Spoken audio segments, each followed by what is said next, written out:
राष्ट्रपति द्रौपदी मुर्मू ने न्यायमूर्ति सूर्यकांत को राष्ट्रीय विधिक सेवा प्राधिकरण का कार्यकारी अध्यक्ष नियुक्त किया है। भारतीय रिजर्व बैंक ने भारतीय स्टेट बैंक पर 1.72 करोड़ रुपए का जुर्माना लगाया है। त्रिसेना भविष्य युद्ध अभ्यास पाठ्यक्रम का दूसरा संस्करण नई दिल्ली में आयोजित हुआ है। अंतर्राष्ट्रीय समुद्री रक्षा प्रदर्शनी एशिया 2025 का आयोजन हाल ही में सिंगापुर में हुआ है। भारतीय पुरातत्व सर्वेक्षण ने हाल ही में तेलंगाना राज्य में सातवाहन वंश से संबंधित 11 प्राचीन शिलालेखों का दस्तावेजीकरण किया है। अंतर्राष्ट्रीय पौध स्वास्थ्य दिवस 12 मई को मनाया जाता है। अमेरिका और ईरान के बीच हाल ही में हुई परमाणु वार्ता ओमान की मध्यस्थता में आयोजित की गई थी। उत्तर प्रदेश ने प्रधानमंत्री सूक्ष्म खाद्य प्रसंस्करण उद्यम उन्नयन योजना के कार्यान्वयन में प्रथम स्थान प्राप्त किया है। एयरपोर्ट शो और ग्लोबल एयरपोर्ट लीडर्स फोरम के 24वें संस्करण का आयोजन हाल ही में दुबई में हुआ है। राजस्थान ने हाल ही में मध्य प्रदेश के साथ भारत के पहले अंतर्राज्यीय चीता संरक्षण गलियारे में शामिल होने के लिए सहमति दी है। विश्व बैंक भूमि सम्मेलन 2025 का आयोजन हाल ही में वाशिंगटन डीसी में हुआ है। वर्ष 2018 के बाद निपाह वायरस का 7वां मामला हाल ही में केरल में दर्ज किया गया है।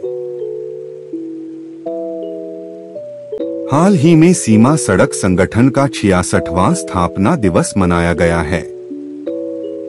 हाल ही में दिल्ली पुलिस ने स्कूल छोड़ने वाले बच्चों को शिक्षा प्रणाली से जोड़ने के लिए नई दिशा पहल शुरू की है। रक्षा मंत्री राजनाथ सिंह ने लखनऊ में ब्रह्मोस विनिर्माण सुविधा का शुभारंभ किया। 72वीं मिस वर्ल्ड प्रतियोगिता हाल ही में हैदराबाद में आयोजित हुई। वर्ष 2025 में 3 जन सुरक्षा योजनाओं ने 10 वर्ष पूरे कर लिए हैं।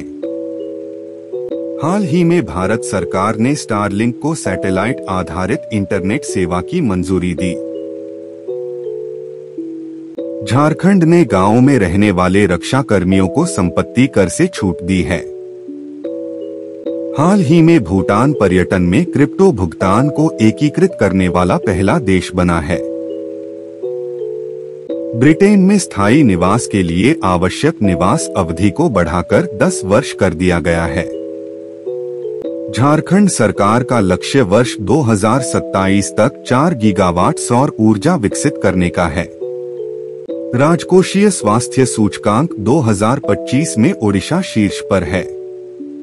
हाल ही में अफगानिस्तान में शतरंज खेलने पर अस्थायी रोक लगाई गई है।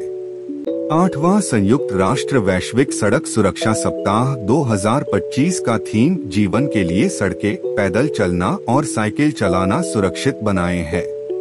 हाल ही में कर्नाटक राज्य सड़क परिवहन निगम को 3 फोर्टुना ग्लोबल एक्सीलेंस अवार्ड मिले हैं। हाल ही में भारतीय मूल की अनीता आनंद को कनाडा का विदेश मंत्री नियुक्त किया गया है। हाल ही में कोझिकोड जल संसाधन विकास और प्रबंधन केंद्र के जल विरासत संग्रहालय को वैश्विक सम्मान मिला है।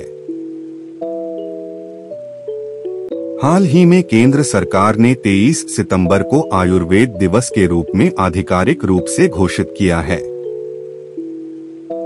हाल ही में अमेरिका ने सऊदी अरब के साथ 142 अरब डॉलर का रक्षा समझौता किया है। मई 2025 में भुवन रिभु विश्व न्यायवादी संघ द्वारा मेडल ऑफ ऑनर प्राप्त करने वाले पहले भारतीय वकील बने हैं। हाल ही में अडानी समूह ने छत्तीसगढ़ में खनन के लिए भारत का पहला हाइड्रोजन संचालित ट्रक लॉन्च किया है। हाल ही में भारत ने मालदीव की सहायता के लिए $50 मिलियन का राजकोषीय बिल पारित किया है।